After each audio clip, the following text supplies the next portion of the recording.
we recording got messed up, but we talked a little bit about the scoring. The last Invicta had the had the open scoring system going down where the coach can see the score, but the fighter could not, and all that as well. Can we get your opinion on that and what your thoughts were on it? Yeah, I remember watching that show, and I actually think it's very innovative, and I am not against it. I think there's a way to go about it. I think the fact that they're just showing the coaches and letting the coaches then process how to tell their fighters, how to go the next round. I'm all for it. I think it will solve a lot of problems. And the last time we had talked about it was right after, I think it was like the UFC Houston fights. And I remember there were a couple fights that went to the judges, and people were a little confused sometimes. And so I think this will eliminate a lot of issues that people will blame on judges, or leaving it to the judges. Basically, this will solve that problem, I think. And like I said, I think it would be different if you were saying it directly to the fighter. That I don't think is the best way to go about it. But I think showing coaches, letting them know where they're at, and then they know how to process basically the next round, what to tell their fighters. I think actually it's a very good idea. Yeah. Yeah, I think it's an analysis kind of situation in terms of when it comes to the judges. I mean, like I said, as much as they have their criteria at which they score, sometimes that's kind of thrown out the window at times because it's more of an art than a skill at times. So if a takedown is scoring you a lot better than maybe your accuracy of striking or whatever, then people can kind of change up their game. It's very similar to what happened to Carla, where she heard that from the commentators you should be doing this or whatever. It's a situation where a coach could say that, and again, it's a kind of relationship between the coach and the fighter. Where it's like, okay, does the fighter want to know what the score is, or if he or she is behind, or more in the fact that it's a situation where the coach can kind of phrase it in a way that you got to do this, you got to do that, or whatever, and not have to worry the fighter at all. So that interpretation is very interesting as well. So yeah, it'll be interesting to see if any other states start to adapt this. As far as I know, Florida has not yet. They're not even trying right now for this. So so I'm interested to see if other states will follow once things go back to normal. But we'll see what goes on there as well. Now you were traveling. You traveled from Orange County over to New Mexico to start training, but I think you're still in quarantine, correct? So I am out in New Mexico right now, but we're pretty much all still quarantined. The gym isn't open, so I'm able to do a lot of stuff on my own, but I also am able to do some one-on-ones with coaches, which I kind of enjoy sometimes doing that, almost more than the big class settings. I like no distractions, so I like having that one-on-one with coaches. And so right now I've just been back and kind of adjusting to the elevation because that will definitely kick you in the butt the first time you get out here. So it takes some time to, you got to run out here and just to get adjusted to the elevation. And so they are hoping that the gym is going to open up maybe by the 15th. That isn't confirmed. And so it's going to be interesting to see how this camp is basically played out. It'll be a good test, but we already have a pretty good system anyways. So I think it's going to be great. I've already enjoyed being out here these couple days, and I'm not even in my full deep camp yet. So I think we're going to be able to pull it off. Yeah, Jackson's, I've always considered the United Nations of mixed martial arts, just because there's so many different fighters there. You had mentioned Ernesta, who is who's out of was it Lithuania? Yeah, Lithuania. Yeah. So, and I said there's quite a few fighters from internationally as well, and especially the fighters from from Europe and all that as well. Especially there's quite a few female fighters actually that are foreigners that are over there as well training. So it is kind of crazy as well. I mean, I don't know how many are still in country, but it's definitely interesting to say the least. I think they used to have dorms over there. I don't know how that situation is over in terms of the dorms or whatever, but yeah, it'll be interesting to see when the gym opens how everything kind of fleshes out. Yeah, that's what I can't wait. Like, unfortunately, everyone that was here from Europe or overseas had to go home. But that was one of the things I fell in love with when I got out here was the amount of women I got to experience working with, and they were just their different styles, the cultures. It was just so fascinating. It was one of my favorite things. And so, yeah, I'm really bummed that everyone had to go home because I developed such good relationships with these people, and we were already planning, they were planning trips to come back, and they do have the dorms here. They have girls' dorms and guy dorms. But, yeah, I think everything is just so weird right now, and I just cannot wait until, we can kind of just get back to normal even a little bit, and just kind of get to that training and just have that normalcy that I know a lot of us as fighters need. We need that routine, the scheduling, so we're just waiting for those doors to open. Yeah, it's kind of crazy, and what's kind of cool about Jackson as well is that Holly's there, obviously. Jody's there. Jody is a former world boxing champion. Holly is a former world boxing champion and a former MMA champion.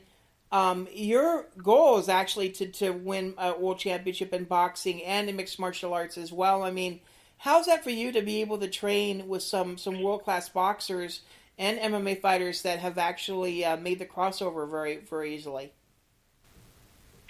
It is very inspiring because I've seen it done, and it just is very motivating. Like, look, these women have done it, and I've seen these are real people, and I get to train under these people, so I know it's going to be possible. And I think it just really motivates me. It really kind of pushes or lights that fire, I should say, because it's like, you know what, these women did it, and they did it in tougher times than what we have as women fighters right now. They were doing it when it just wasn't as popular, and there was a lot, I don't think, respected as much.